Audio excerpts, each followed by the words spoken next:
Bonjour à tous. Merci. Très peu de bruit en courbette. Je vous propose un truc parce que vous venez de manger beaucoup de chiffres juste avant de faire monter les panélistes. Est-ce que vous voulez bien faire un truc à main levée avec moi? De toute façon, ceux qui ne sont pas d'accord, vous n'aurez pas le choix parce que voilà. Est-ce que vous savez quand a été formulée la première idée d'une intelligence artificielle? Je vais vous donner des siècles et vous faites à main levée. 20e. Levez la main ceux qui pensent que c'est 20e. 19, 18, 17, 16, il y en a de moins en moins, hein. 15, 14, 13e siècle. 13e siècle. C'est un type qui s'appelle Raymond Lull, un ecclésiastique, un Mallorquin. Et c'est lui qui a servi de modèle, vous savez, dans Le Nom de la Rose, Guillaume de Baskerville, là, le rôle qui est joué par Sean Connery. Et ben, le modèle pour Umberto Eco, c'était Raymond Lull. Il a imaginé un truc qui s'appelait l'Ars Magna et qui était une intelligence qui réfléchirait toute seule à résoudre à peu près tous les problèmes intellectuels qu'on pouvait se poser, y compris religieux. Faut pas oublier que c'était un ecclésiastique. Après, il se passe à peu près pas grand-chose jusqu'en 1842, où il y a la première programmeuse. Alors j'insiste, il y a quand même... Levez les mains les femmes dans la salle. Voilà. Donc le premier programmeur est une programmeuse, Ada Lovelace, la fille de Lord Byron. C'est la première qui a eu l'idée de faire une boucle conditionnelle et de faire réfléchir un truc, ça ressemblait à de la programmation. Il se passe plus grand-chose jusqu'à Alan Turing. Vous savez, le fameux test de Turing qui dit que si je vous parle, en fonction de ce que vous allez me dire, je saurai si vous êtes vrai ou pas vrai. Et la vraie conférence fondatrice, elle est en 1956, avec Minsky et McCarthy qui disent bah ça c'est une intelligence artificielle et d'ailleurs c'est eux qui ont inventé le mot. Alors pourquoi je dis tout ça? Parce qu'on a parlé d'intelligence artificielle depuis ce matin, mais en gros, après eux, là, après 1956, il y a eu le premier neurone artificiel, en 59, ça s'appelait le perceptron, c'était tout pourri, ça marchait pas. Et puis après il y a eu les systèmes experts, on connaît tout un tas de règles, aujourd'hui quelqu'un qui regarderait un système expert, ça le ferait rigoler. Et puis après dans les années 80, il y a eu les réseaux de neurones. Et moi, je travaillais dans la finance à l'époque et il y avait des investisseurs qui m'appelaient en disant « Dis donc, il y a une start-up qui vient de me présenter un truc qui prévoira la bourse avec les réseaux de neurones. Est-ce que tu crois que ça marche ?» Ben, ça ne marchait pas. En moralité, il y a eu ce qu'on appelle l'hiver de l'IA où plus personne voulait financer. Parce qu'en fait, le nerf de la guerre, on est à Bercy. Hein. C'est quand même le fric. Même l'armée ne voulait plus financer l'IA, ça n'intéressait plus personne. Et surtout, tout ça reste un truc de spécialiste. Ça ne va pas dans le grand public. C'est juste à ça que je veux en venir. C'est un truc de spécialiste. Bah, en 96, Deep Blue a battu Kasparov aux échecs. Là, ça a commencé à venir dans le grand public. Il y avait un peu d'articles de presse. Et en 2017, je crois, Lee Sedol se fait battre au Go. 2016, ouais. Se fait battre au Go par AlphaGo. Et là, alors la légende et la presse ont dit que les Chinois avaient commencé à investir dans l'IA à cause de ça. Alors pourquoi je dis tout ça? Parce que jusque-là, c'est pas un truc de grand public. On ne serait même pas en train de discuter dans cette salle si on était resté aux IA. Que Cyril, par exemple, c'est Google, des IA, il y en a depuis le début des années 2000. En fait, jusque-là, il y avait des IA partout, dans Meta, dans Google, dans tout ce qu'on utilise au quotidien, sauf qu'on ne savait pas. C'était du machine learning, du deep learning. On filait 4 millions d'images à une bécane, et après, quand elle voyait une image de chien, elle pouvait différencier d'un cookie avec 3 pépites de chocolat. Voilà, véridique, hein. Voilà. Et ben, le truc qui a vraiment révolutionné la chose, c'est quand OpenAI a décidé, avec les large language models, là, ChatGPT, de dire maintenant c'est pour tout le monde et de l'ouvrir à tout le monde. Donc maintenant, plus personne n'ignore ce que c'est l'IA.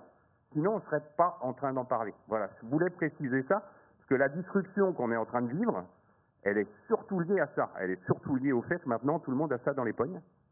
Et ça change beaucoup la donne. Donc là, on a vu plein de chiffres. Après, il y a le monde réel.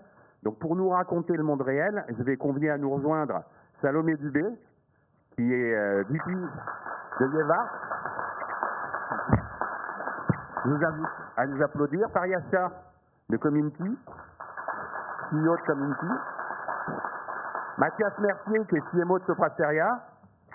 Et Antoine Grimaud, qui est fondateur et CEO de Payplug.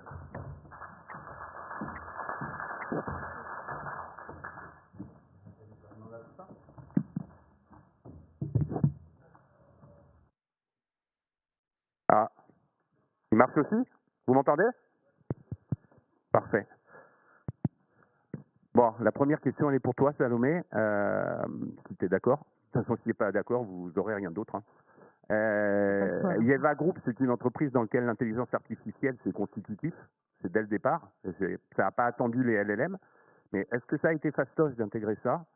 Est-ce que ça a été vraiment un facteur de croissance et de développement? Et comment? Tu veux bien nous donner la vision du terrain? Donc, Yeva Group, en fait, c'est le numéro 1 de la beauté et du bien-être personnalisé. Voilà. Et donc, on est rentré en bourse, là, il y a 2 semaines, donc Ronext. Donc, c'est une entreprise qui vraiment a voulu révolutionner le marché de la beauté. Déjà, à l'époque, avec la marque Ioma Paris qu'on avait lancée en 2010. Et donc, l'entrepreneur et le fondateur, c'est Jean-Michel Caram, qui était un ovni dans le milieu des cosmétiques, parce que c'est lui qui a inventé les diagnostics de peau et qui a amené de l'hyper-personnalisation dans le secteur de la beauté. Et donc, c'est comme en médecine, quand on veut le maximum d'efficacité, il faut pouvoir personnaliser. Pour personnaliser, pour nous, ça ne se fait pas à l'œil nu. Et donc, c'était l'intégration des diagnostics, donc des machines. Et à l'époque, c'était déjà intéressant parce que quand vous avez les conseillères beauté, par exemple de Marionneau ou Beauty Success, qui avaient 30 ans de maison et qui disaient ah non, mais moi j'ai pas besoin d'un diag pour recommander du skincare, et ben on leur montrait que si, en fait, ça n'allait pas remplacer leur métier, mais ça allait pouvoir affiner et être un outil véritable, voilà, de prise de mesure pour apporter une recommandation personnalisée pour la peau en fait. Donc voilà, nous, c'est quelque chose qui est là depuis très longtemps déjà.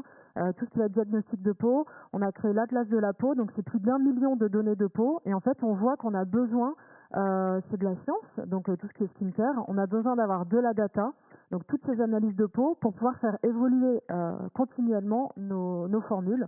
Donc c'est la cosmétique moderne évolutive. Donc pour nous, c'est un enjeu vraiment important. Et quand vous vous lancez dans un marché, alors surtout le marché de la beauté qui est hyper concurrentiel, soit vous arrivez avec des moyens colossaux en médias, etc. Ou alors, il faut avoir une techno de rupture pour pouvoir être game changer, se démarquer et faire avancer les choses. Donc c'est un milieu qui est vraiment, pour nous, très important sur l'innovation. Et l'innovation, ça va passer par justement l'IA, par la data. Et donc sur nos diagnostics de peau qui ont évolué effectivement au fil des années, parce que maintenant ça fait 16 ans qu'on a des diagnostics de peau, surtout sur la marque Ioma et aussi Yeva. On voit qu'on a évolué aussi dans cette data avec au début, donc nous on a plus d'ingé dans notre boîte que de marketeurs, hein, pour dire. C'est vraiment important d'avoir cette compétence en interne. Et au début on avait créé nos propres clouds pour pouvoir justement avoir toute cette data, mais surtout le plus intéressant, c'est comment est-ce qu'on va convertir ces données de peau en des solutions recommandées, enfin une combinaison de beauté qui va correspondre exactement aux besoins de la peau. Donc ça, c'est quelle est la routine beauté que je vais adapter. Mais quand on va plus loin, on crée les formules sur mesure dans le point de vente en moins d'1 minute en fonction du skin code. Et là, pareil, c'est très intéressant de se dire comment je convertis le skin code en une formule unique. Par exemple, si vous avez ma crème de Ioma, vous avez votre formule parmi 40 257 formules possibles. Et donc ça, c'est vraiment toute la magie de l'hyperpersonnalisation. Et pour en finir là-dessus, sur l'évolution de notre technologie, donc nous, c'était la création des clouds, la création des algorithmes pour transformer un diag en une reco, en une formule unique de produit. Mais nos diagnostics évoluent aussi à travers le temps. Et donc maintenant, sur la dernière technologie eDiag by Yeva, ça va combiner à la fois l'intelligence artificielle, donc ça veut dire qu'on compare votre visage avec des millions de visages pour donner un âge de peau par rapport à un âge physiologique. Donc à chaque fois tout le monde est un peu flippé, c'est plus jeune ou c'est plus vieille, etc. que mon âge. Donc ça va se combiner à la fois sur le deep learning, hein, donc toutes les diags de peau par rapport aux millions de visages, et aussi toujours les patchs dermatologiques, les capteurs d'hydratation, et aussi le lifestyle avec les questionnaires. Donc c'est une combinaison de tout ça pour un maximum de pertinence. Barrière Community, c'est une boîte récente et qui a surfé sur le développement. Alors oui, j'ai oublié un truc tout à l'heure, j'ai parlé des LLM. Le stade d'après, c'est les agents. Les agents, c'est un bout d'intelligence artificielle qui se débrouille tout seul. Si vous voulez vous inscrire sur tous les sites Tinder, tout ça, etc. Vous lui filez même votre carte bleue, il se débrouille tout seul. Les plateformes d'agents, c'est récent, vous avez surfé sur une technologie nouvelle, vous faites rentrer ça dans les entreprises, qu'est-ce que vous constatez? Ça prend pas, c'est galère, c'est pas galère, les boîtes bougent pas. Bonne question. Ça fait quoi Community? Précise-le quand même. Effectivement, la première chose, c'est entreprise jeune. Je crois que ça n'a jamais été aussi un avantage d'être jeune parce que on est en phase d'apprentissage sur les technologies, sur ce qui fonctionne ou pas en entreprise. Ça, c'est important parce que il y a énormément de choses qui ont évolué, qui continuent d'évoluer, et pas que sur les modèles, sur tout ce qui entoure les modèles, et c'est important. Et pour revenir sur les LLM dont on a parlé, avant, on avait cette logique de programmation, donc on devait coder, faire des scripts, notamment pour automatiser. Et finalement, c'était assez coûteux, lent, il fallait des compétences et c'était peut-être réservé à un certain type d'entreprise. Aujourd'hui, avec les LLM, la grosse différence, c'est que on rend la programmation accessible, l'intelligence programmable, mais sans code. Puisqu'aujourd'hui, on peut utiliser cette intelligence pour interagir avec nos données, on peut aujourd'hui automatiser un certain nombre de choses. Je pense que le loupé, entre guillemets, qu'on a eu vraiment au début quand les LLM sont arrivés, c'est de se dire aujourd'hui, le LLM suffit avec un assistant conversationnel qui va aujourd'hui nous aider à transformer nos boîtes. Alors, je crois qu'il y a une grosse différence entre le fait de transformer et d'avoir un impact business sur la croissance et le fait d'avoir des gains de productivité. Donc, c'est la grosse différence et c'est là où nous, Community, on intervient. Et je vais vous donner une analogie avant de vous expliquer ce qu'est Community. C'est dire que le LLM, c'est un moteur. Et qu'aujourd'hui, vous avez besoin d'aller d'un point A à un point B, il faut que vous construisiez la voiture. Et donc la voiture va intégrer un certain nombre de briques technologiques qu'on connaît tous, le tableau de bord, vous allez avoir le GPS, mais pas que, vous allez avoir également l'assurance, etc. Donc il y a énormément de choses autour du LLM. Et donc c'est là où nous on intervient, c'est-à-dire que on est cette infrastructure, cet OS, ce véhicule finalement qui permet de leverager notamment les agents. Donc les agents qui, de manière très simple aujourd'hui, c'est des instructions, c'est des outils avec lesquels on se connecte et bien sûr pas un LLM mais des LLM. Donc ça c'est important de se dire qu'on ne travaille pas avec un seul outil mais avec une multitude d'outils. Donc concrètement c'est une infrastructure Community qui permet aux entreprises de déployer des agents IA à l'échelle de manière fiable, sécurisée, avec les contraintes que demande l'entreprise et dans son environnement, surtout avec la connexion de ces données. Donc, vous avez les LLM du marché dans la chaîne de valeur, qui sont nombreux, hein, d'ailleurs. Nous, on en connaît 4-5 autour de nous, mais en réalité, il y en a plus d'une cinquantaine dans le monde, et c'est pas terminé. Et ensuite, vous avez les problématiques métiers. Et donc, Community, ça va être ce qu'on appelle l'operating system, dans lequel vous allez avoir des choses qui sont très importantes pour avoir de l'efficience, la mémoire, par exemple, pour bien connaître au niveau de l'organisation, au niveau individuel, au niveau des départements, ce qu'on fait et comment on le répète dans le temps. Ça va être l'orchestration, parce qu'aujourd'hui, le fait de travailler avec un agent, ça suffit pas. Il faut travailler avec une multitude d'agents. C'est comme une équipe d'experts qui va, un qui va pouvoir coder, un qui va pouvoir lire des documents volumineux, un qui va traiter de l'Excel, etc. Donc, il faut un système d'orchestration. Et vous avez énormément de briques technologiques autour de ça. Voilà, vous avez l'observabilité, vous avez évidemment la sécurité. L'idée, c'est de se dire, même si la proposition de valeur n'est pas du tout la même, vous prenez l'exemple de l'OS d'Apple, par exemple. Aujourd'hui, le travail du développeur des entreprises, c'est pas de rebuilder l'OS, c'est de prendre ce qu'on appelle le SDK, donc le Software Development Kit, et puis de créer vos applications.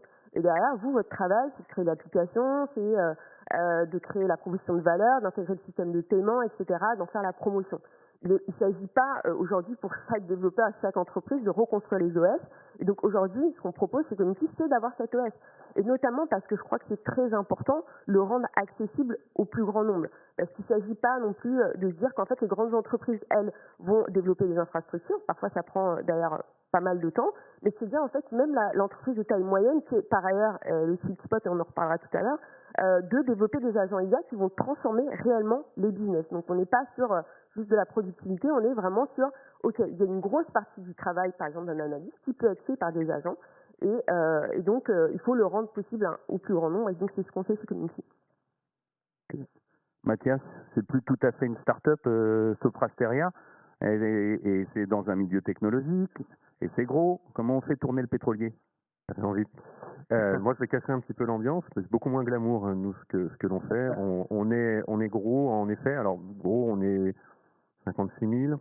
La bonne nouvelle, c'est contrairement à beaucoup de nos concurrents qui sont en train de casser les effectifs, nous on recrute, on a annoncé près de 8000 recrutements sur cette année, ce qui prouve bien que finalement l'IA, elle peut créer beaucoup de valeur et pas uniquement disrupter nos plans. La première chose. La deuxième, tu parlais de Raymond Lull tout à l'heure, ça m'a intéressé. Il a eu des gros problèmes avec l'inquisition, quand même, ce monsieur. Donc c'est bien de dire si une intelligence artificielle pouvait si, derrière, il y a une orthodoxie à respecter. Et nous, ça nous repositionne un petit peu dans ce débat, parce que, je disais, c'est moins glamour. On est comme Salomé, on a beaucoup plus d'ingénieurs que de marketeurs chez Soprasteria, et pour cause. Ça fait 60 ans qu'on est là, on en a vu d'autres. On a subi des révolutions comme, je ne vais pas aller jusqu'aux AS400, etc., mais on a subi notamment le cloud. Et maintenant, depuis 2022, on a cette IA qui débarque. On a une posture qui est intéressante parce on travaille avec des industries qui sont régulées, réglementées, hyper critiques. Donc nos clients, c'est des gens comme la maison ici, la défense, la sécurité, le transport, l'énergie, les services financiers. Toujours, ils ne savent pas trop ce qu'ils veulent attendre de l'IA, et on a un rôle qui est de conseil. On est là aussi pour leur dire allez-y, n'y allez pas, créez, etc. Donc on est pris entre le marteau et l'enclume, et depuis 5 ans maintenant, on a pris les devants. On avait lancé en interne une grosse initiative qui s'appelle Raise, parce que pour être le cordonnier qui veut être bien chaussé, il faut commencer par ses propres chaussures et par se poser les bonnes questions. Je vous lancerai pas des chiffres, les 35 000 heures de formation des collègues, etc., parce que pour nous, c'est devenu vite une question de survie. Je peux confirmer un truc? Ouais, vas-y. Moi, c'est une boîte de techno aussi beaucoup plus petite. Hein. On est une centaine, c'est beaucoup plus petit. Les cordonniers, il faut arriver à les chausser, même si c'est des gens qui taffent avec l'IA au quotidien.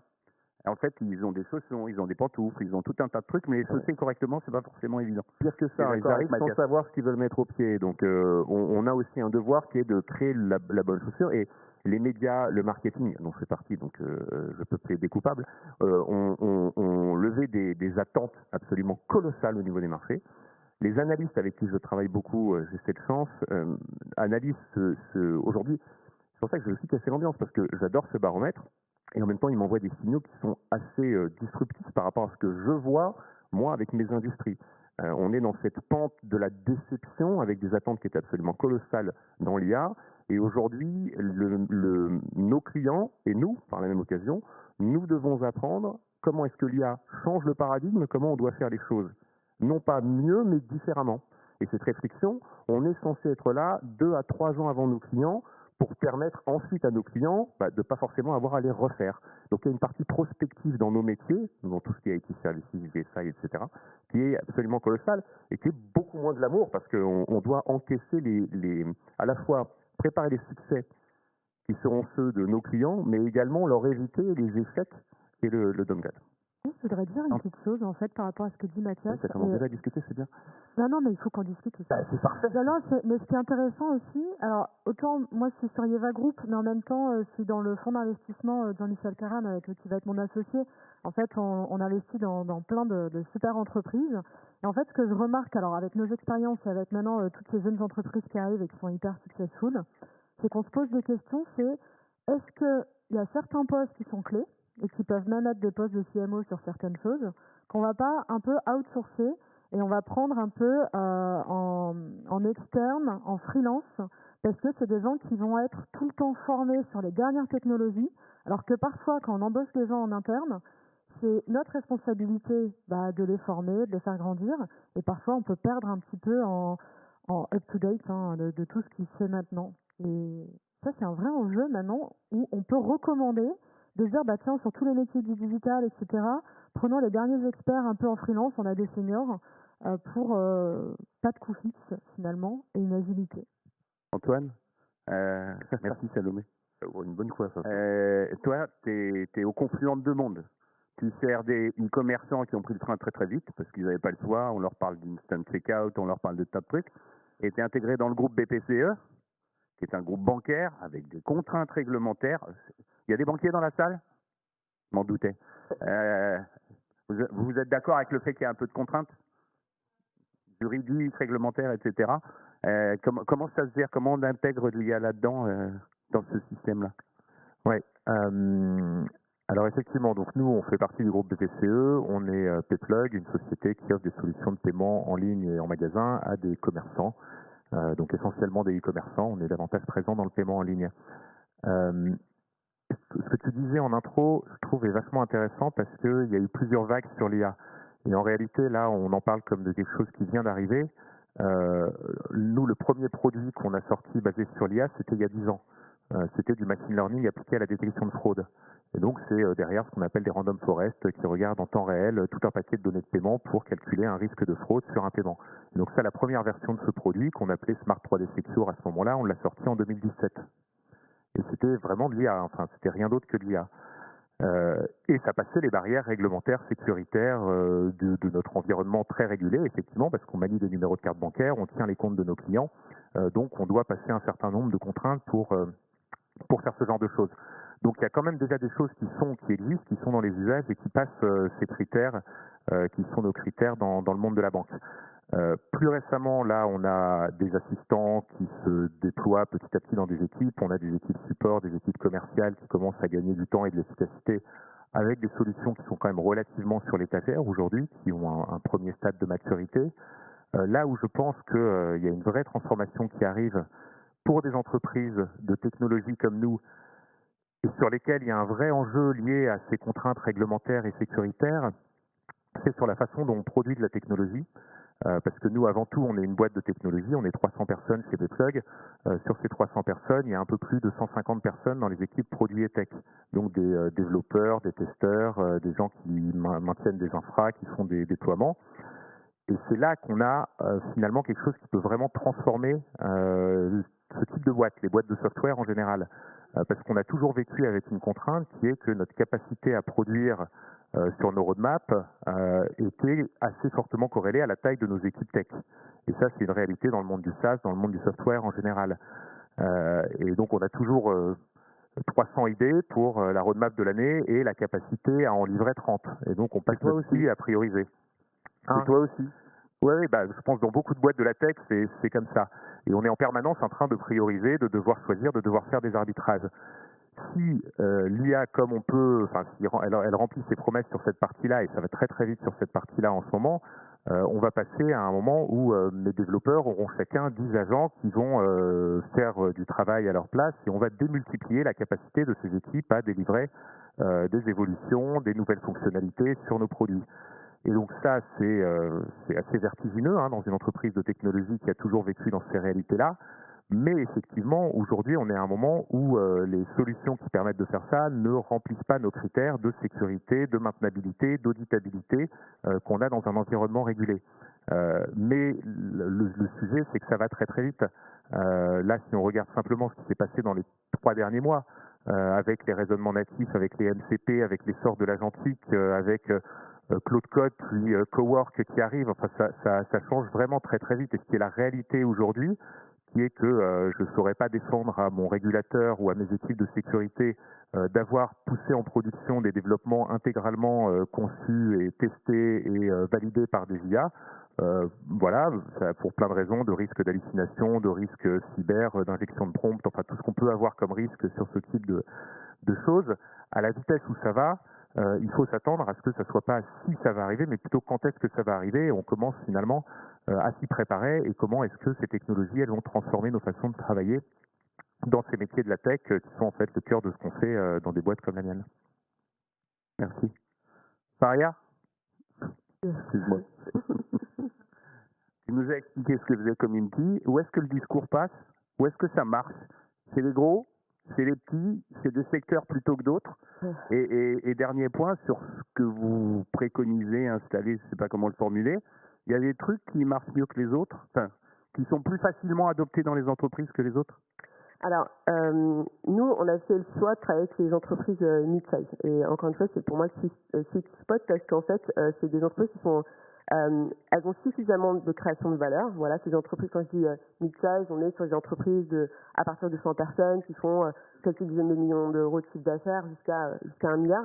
Donc ça, c'est intéressant parce qu'en fait, elles ont le volume et les processus et la valeur qui est créée. Donc quand il y a une transformation, en fait, l'impact, il est vraiment mesurable. Et d'autre part, ils sont un peu plus agiles, notamment dans la gouvernance, dans le choix et le déploiement. ce qui est moins le cas dans les grands groupes, même si l'impact dans les grands groupes va être démultiplié une fois que, par exemple, ils ont créé un système d'agents qui peut transformer un métier, qui peut être déployé sur, je sais pas, 20 filiales, la transformation est complètement dingue. Sur les petites entreprises, les toutes petites, le risque est aujourd'hui de voir beaucoup d'usages qui va être autour des assistants de productivité, donc les CEO veulent utiliser quelques personnes dans la boîte, mais on n'est pas sur des sujets de transformation profonds et c'est ce qui est dommage. Sauf s'il y a un ADN tech et on se dit, bon, là, je peux complètement transformer, par exemple, en créant une offre dédiée avec l'IA pour le distribuer au marché. Donc, pour moi, le mid-size est un créneau qui est très intéressant, c'est un terrain de jeu qui a été incroyable. On n'a pas été dans la facilité parce que dès le départ, on a fait le choix de travailler avec des professions réglementées. Parmi nos investisseurs, il y a notamment des auditeurs dans le domaine du notariat légal. Et donc, on a commencé les cas d'usage avec eux sur le terrain. Et en fait, à chaque fois, on a levé des verrous au fur et à mesure en fonction des retours qu'ils avaient. Donc, pour moi, aujourd'hui, l'industrie du contenu, c'est assez large, ce qui a été abordé d'ailleurs par l'ensemble du marché, qui comprend bien évidemment le conseil, mais pas que. On va retrouver la finance. Je travaille avec par exemple des fonds d'investissement aussi. Mais les agences marketing aussi, tout ce qui est revenus, opérations, etc. Donc c'est assez large. Et quand je dis contenu, c'est qu'on utilise de la donnée pour produire de la donnée à un moment donné.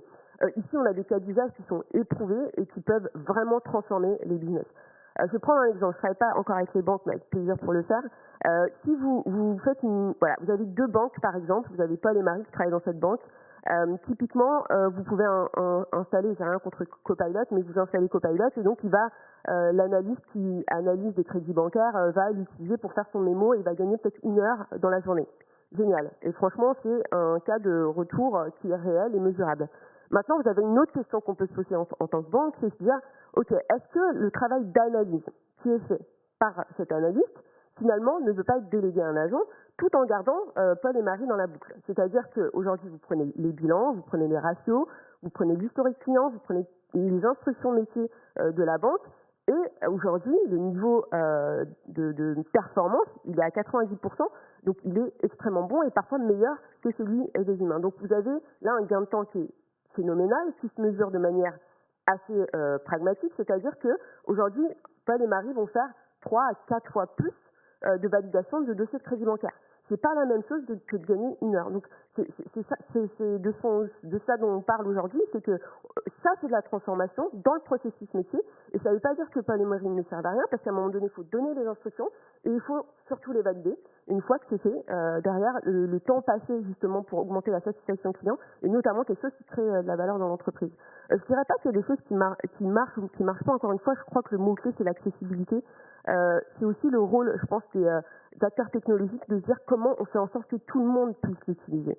Que ce soit les équipes de développement technologique, mais aussi les fonctions métiers. Parce qu'à un moment donné, s'il y a un blocage, vous avez beau avoir la meilleure infra du monde, si au niveau de l'organisation, on n'arrive pas à l'utiliser au quotidien, c'est pas la peine. Et encore une fois, pour la transformation métier, c'est pas la même chose. Donc nous, aujourd'hui, on a des retours qui sont... Enfin, c'est intéressant de voir que des moyennes boîtes font de l'agentique aujourd'hui pour transformer leur processus métier, alors que d'autres sont encore en train de l'explorer parce que justement il y a une technologie qui le rend accessible. Mathias, je vous ai mis exprès à côté l'un de l'autre parce qu'elle adresse le mid-size. Toi, tu as plutôt des gros clients et votre métier depuis 1 ou 2 ans quand même, c'est d'offrir des outils et des services et du conseil à des entreprises d'une certaine taille. Donc, comment on fait pour des au-dessus du mid-size? Parce qu'on est tous d'accord que l'enjeu, c'est la vitesse. Oui. Nous, alors il y a 1 milliard de problèmes là qui sont en train de sortir et puis des belles choses. On a des enjeux de perte de connaissances quand on fait ça. Quand dans les pyramides RH. C'est-à-dire que nous, on est une boîte qui est profondément humaine à la base, donc on recrute, on continue, et on se pose vraiment les questions de ce que ça va impliquer à l'avenir que de changer tous ces modèles opérationnels. Et je bondis sur le modèle opérationnel. La transition qu'on est en train de subir sur les ESN, parce que c'est comme ça qu'on appelle ça en France, c'est une transition de modèle opérationnel.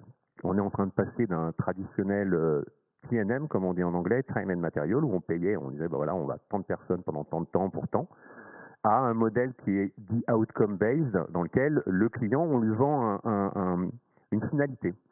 Et je travaillais il n'y a pas longtemps avec de l'AML, donc Anti-Money Laundering, et on passait d'un modèle dans lequel on disait on veut 1000 personnes pour réduire 13 millions de lignes, et puis je ne citerai pas les banques qui ont des besoins de ce type-là, et je proposais qu'on construise une offre dans laquelle plutôt que de facturer 1000 personnes pendant un an qui sont derrière un bureau et qui tapent de l'information en utilisant l'IT de la banque en question, on propose un engagement de résultats où on dit on va vous cleaner un temps de ligne par mois, ou bien même en un an on va réduire votre problème, et nous on voit combien de personnes on met, si on met 10 personnes, 100 personnes, 1000 personnes, quels sont les outils qu'on développe en interne, etc., etc. Donc on fait constamment évoluer nos offres, on est en devoir d'être en avance de phase sur le marché, de créer des use cases, de les identifier, et puis après, d'y aller avec nos clients. C'est aussi la grosse problématique. C'est toujours ce garde-fou qu'il peut y avoir derrière. Mais on fait office, et c'est pas forcément toujours visible, soit du marché, de la partie investissement ou de la partie client, de think tank. On est là pour penser en amont, et avec mes concurrents, et puis alors on est gros, mais j'en ai qui sont 10, 15 fois ma taille, hein, des concurrents. Voilà. Est-ce que ça répond à ta question, ces shifts Oui. de modèle économique etc. Donc nos offres, elles sont en constante évolution, et alors la petite cerise sur le gâteau, c'est que il y a quelques années, on nous disait oui, vous allez disparaître, ça va être la disruption, etc. En fait, on n'a jamais été aussi sollicité, à tel point qu'on est obligé de grossir et de croître. Oui, on doit transiter nos modèles économiques, on doit les repenser, et tant mieux, parce que finalement, il y a un moment où il faut se disrupter aussi dans ces marchés-là. Donc ça vient bousculer l'intelligentsia. Mais ce qu'on voit aussi, c'est que, et même chose, je parle avec beaucoup d'analystes dans le monde, et on sait. Alors aujourd'hui, le créneau, tu parlais de moi je suis presque à la semaine. Quand je parle avec les spécialistes nord-américains de l'IA, ils me disent bon, ce qu'on vous dit, c'est valable 8 jours. La semaine prochaine, on ne sait pas si ce sera valable. Ce matin, j'entendais à la radio Grand Public, France Inter, Mythos qui remonte de Claude. Je fais, ah bah ça y est, ils sont en train de réaliser les gros trous de sécurité qu'il peut y avoir derrière. Donc ça va à une telle vitesse qu'on est dans cette prospective. Et voilà. Merci Mathias. Salomé, tu nous as expliqué tout à l'heure comment l'IA avait développé Yeva, contribué à développer Yeva, mais je ne sais pas si tu as le même problème que moi. Moi, j'ai une quinzaine de personnes qui font que de l'IA toute la journée, mais quand je vais à la compta et je dis mais vous avez automatisé la facturation là? Et ils me disent mais non, attends, ça va beaucoup plus vite à la main. Je vais le faire à la main. Voilà.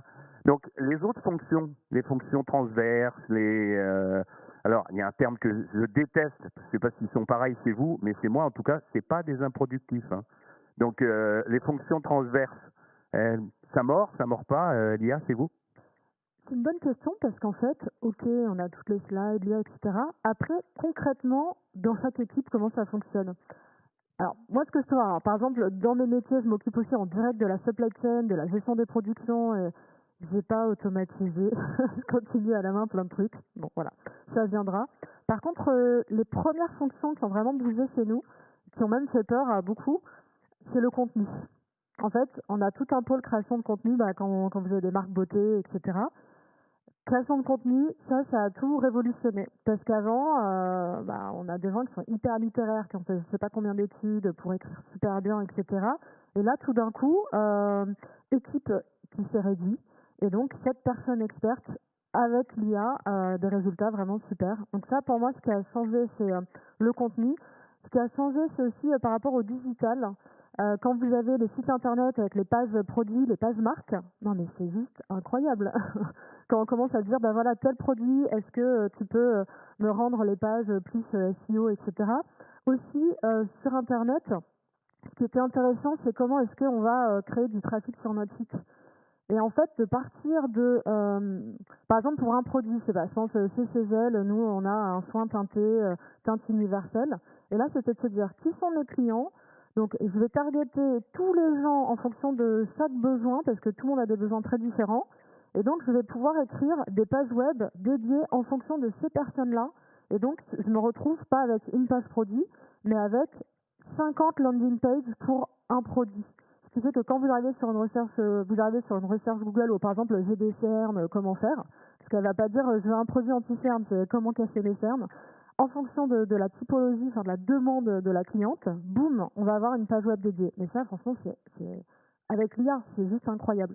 Donc tout ce qui va être contenu, tout ce qui va être toutes ces rédactions justement, aussi à l'époque tous les brainstorming marketing, les noms et tout. Non mais maintenant c'est assez révolutionné avec ça aussi. Tous les descriptifs produits. Ce qui révolutionne également et ce qui fait peur à beaucoup de métiers, ça va être toute la création visuelle. Parce que on fait moins de shooting mannequin aussi. Et donc il y a aussi toute la question de ce travail des photographes, des vidéastes, des droits aussi. Parce que là, les droits, au moins, c'est plus tranquille. Mais il ne faut pas perdre l'unicité, ne pas avoir des discours qui vont être voilà, banalisés aussi. Donc toujours garder un avantage compétitif. Après, voilà, pour moi, l'IA va jamais remplacer, en tout cas, voilà, l'homme. Mais celui qui ne va pas l'utiliser, lui, va mourir, en fait. C'est vraiment ça. Et je pense qu'il y a une redéfinition des métiers à venir. Alors après, moi, ça va loin, hein, parce que j'avais rencontré Monsieur Babot, on était bref à une conférence, et qui a écrit Pourquoi ne plus faire d'études. Donc c'est assez choquant. Alors que lui, c'est le mec le plus diplômé qui existe. Et par exemple, moi, ma fille va faire médecine, il me dit non mais surtout pas. Enfin, donc on dit ok, mais elle va y arriver comment? Qu'est-ce qu'il faut faire en fait? Et en fait, il explique aussi que l'IA est meilleure que les médecins, que l'IA plus le médecin, c'est moins bon que l'IA tout seul. Enfin, des choses assez incroyables. Ouais, c'est Donc, Laurent Alexandre. Voilà, mais c'est son... Ouais, ils ont coécrit.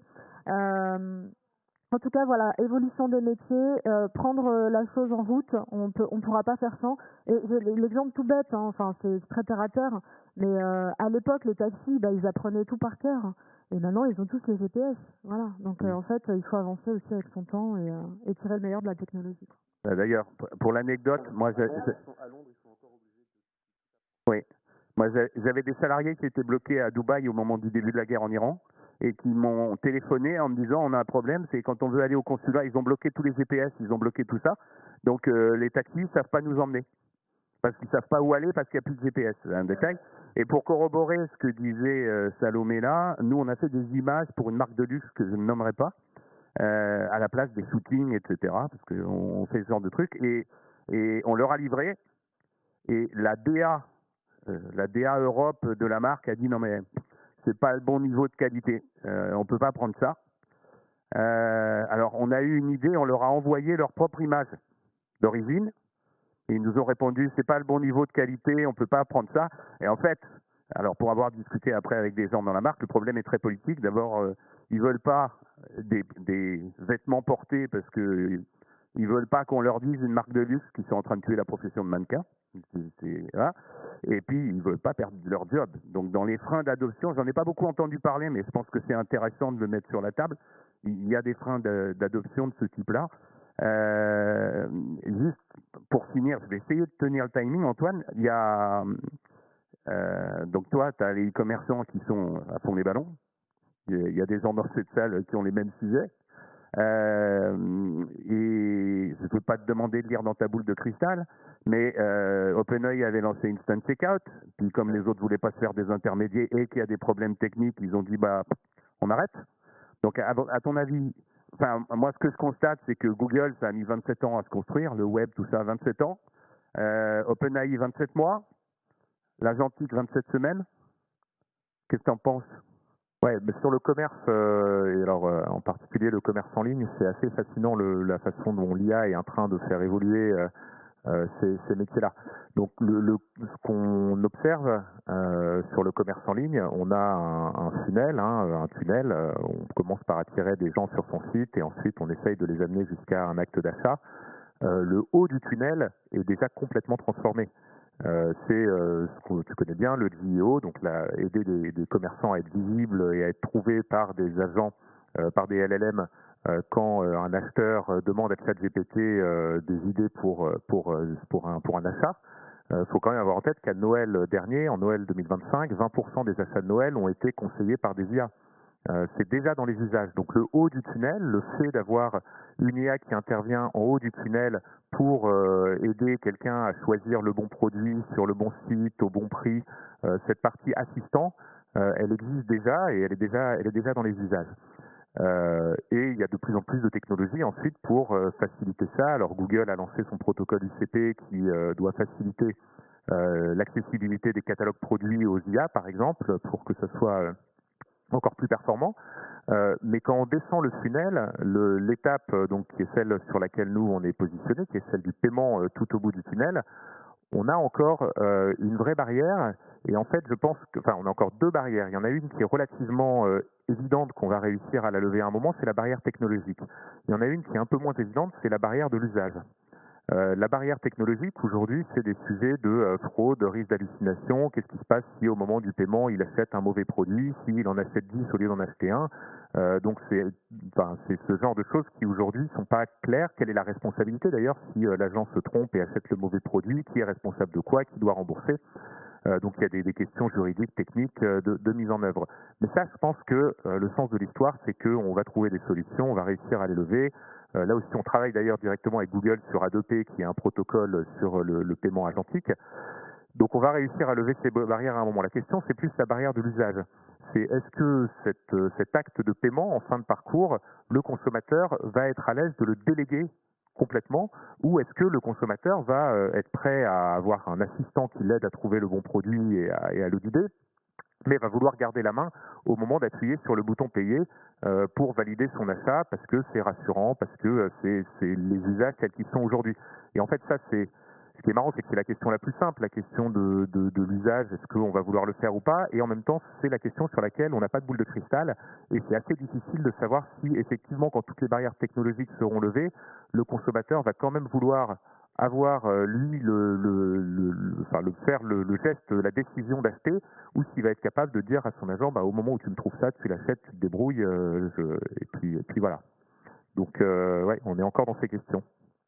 Alors moi, juste pour enfoncer le clou là-dessus, il y a presque 25 ans maintenant, j'ai participé au montage d'une banque en ligne qui s'appelait The Bank. Et en fait, les discours que j'entendais, c'est qu'il n'y a pas un crétin qui irait vérifier son compte en banque sur son téléphone portable. Personne n'irait acheter un truc en ligne. Et pourtant, est-ce que vous voulez bien lever les mains, ceux qui photographient leur plat le midi et qui l'envoient à leurs potes? Il n'y a jamais beaucoup de mains qui se lèvent parce que tout le monde le fait, mais tout le monde se dit quand même, c'est pas cool. Il y a deux courageux là, j'ai deux courageux, et franchement, je suis assez content. Est-ce que vous m'autorisez à dépasser 2 minutes? Juste de 2 minutes, pas plus que 2 minutes. J'ai une dernière question pour chacun d'entre vous, donc 2 minutes divisé par 4, vous avez 30 secondes chacun pour répondre. Il y a plein d'âmes perdues dans cette salle, moi inclus. Moi inclus. Si vous aviez un seul conseil à donner à une entreprise pour intégrer l'IA, parmi tout ce que vous savez, vous qui êtes sachant, un conseil chacun, vous avez 30 secondes. Ben, on n'a qu'à démarrer par là. Ok, alors donc spécifiquement pour des entreprises qui font de la technologie et du software, je ne sais pas qui parmi les gens qui travaillent dans ces entreprises a déjà lui-même fait du vibe coding, donc aller dans du Cloud Code, ce type d'outils pour coder des applications et les mettre en production. Mon conseil, si vous ne l'avez pas fait, faites-le. Tout simplement, la barrière elle est tombée, maintenant c'est accessible à tous, il n'y a plus de barrière technologique, donc il n'y a pas besoin d'avoir une formation de développeur, il n'y a pas besoin d'avoir ce type de background, n'importe qui peut le faire, et en fait en le faisant, en créant quelque chose, en le mettant en ligne, on se rend compte que, on se rend compte de tout ce qui est possible et de tout ce qui n'est pas encore possible, et on y voit beaucoup plus clair je trouve, donc sans attendre une formation, un conseil, un accompagnement, il suffit de le faire, il n'y a pas de barrière. Voilà. Cool. Mathias ? Alors, si vous faites ça, mon conseil en rigolant, c'est aller dans le code et faites-le proofreader parce qu'il y en aura partout dans tous les sens et il faudra le nettoyer derrière. Pour l'instant, c'est encore le cas, mais c'était super. Oui, alors, c'est pas dit, faites ça dans votre entreprise, pour les clients, qui est pas possible. Voilà. C'est comme les trucs à la télé où il y a marqué, ne faites surtout pas ça chez vous. Testez-le sur un... Ne laissez pas vos gosses faire ça. Moi, je vais encore jouer c'est embêtant. Allez-y mollo, le hype c'est bien, mais il faut se calmer. Quand nos amis de chez Palantir ont lâché une bombe, comme quoi ils pouvaient faire migrer les données SAP en 3 mois au lieu de 2 ans, toutes les ESM ont décroché de 15%. Ensuite, c'est Claude qui lâche son cowork et le software perd 25% et il y a des milliards qui s'évanouissent. Finalement, maintenant, on revient au truc. Donc, allez-y mollo, si vous faites ça. Première chose, c'est pas de la tech, c'est de la valeur en fait. Donc, qu'est-ce que vous voulez faire? N'adoptez pas l'IA pour l'IA, et ce serait tentant parce qu'on en parler partout, etc. Mais non, attention à l'AI washing, parce que beaucoup de choses, comme on le dit, on les fait depuis 10-15 ans. J'étais dans la private equity aussi avant, on faisait ça tout le temps, la fraud detection, c'était l'IA. Et finalement, mon seul vrai conseil, c'est, attention, ne faites pas ce que vous faisiez, mais ne vous dites pas je vais faire la même chose mais en mieux avec de l'IA. Ça c'est bien, ça vaut 2 minutes et ça va pas tellement fonctionner. C'est comme d'appliquer un pansement sur quelque chose qui est déjà guéri quelque part. Pensez plutôt qu'est-ce que je pourrais faire que je n'ai jamais fait. Et en quoi est-ce que l'IA va me permettre de faire des choses que je n'ai jamais fait avant. Voilà. Pareil. La règle du 80-20, en fait, il y a 20% sur la tech, c'est pas la peine de refaire ce qui existe. Il y a des technologies qui sont fantastiques, des infrastructures. Les 80%, c'est l'organisation, parce que vraiment, la culture, l'adoption, les cas d'usage, la gouvernance, la stratégie, c'est bien plus important, et c'est le travail des entreprises, en fait. Aujourd'hui, et moi, je vous invite à faire du cloud cowork, mais pas du cloud cowork, puisqu'on peut faire exactement la même chose avec Community, mais dans un environnement qui est sécurisé, et aller en balle. Vraiment, faites des sites, et j'invite notamment les petites et moyennes structures à faire ce que font les grandes entreprises. Vous pouvez déployer des sites en HTML codé. Alors attention, je précise, pour faire des landing pages, c'est génial. Par contre, j'ai lu un commentaire une fois qui m'a fait sourire. C'est les hackers qui préfèrent. Donc faire attention aussi à la notion de sécurité. Vous pouvez publier des landing pages, mais pas des sites entiers avec des logins, etc., s'il vous plaît. Et donc vous pouvez le faire dans des environnements sécurisés, tester et faites. En fait, la créativité aujourd'hui, les idées qu'on peut avoir, je pense qu'on n'a même pas encore imaginé les cas d'usage qu'on peut faire, mais pour ça, il faut que vous ayez l'outil dans les mains pour le faire. Et vous pouvez totalement faire parce qu'effectivement, en termes de métier, il n'y a plus de barrière. Salomé, tu conclus? Très vite, du coup, ça va être simple. Pour moi, en fait, il faut pouvoir avoir de la formation personnalisée en fonction des différents métiers. Voilà, quelque chose de très simple et en fonction des métiers, on trouve un peu des spécialistes qui vont faire ça. Et aussi, ce qui est intéressant, c'est de pouvoir faire rentrer aussi quelques freelances sur les dernières tech. Et comme ça permet d'être toujours à jour et de stimuler les équipes en interne. Merci à tous. Merci beaucoup.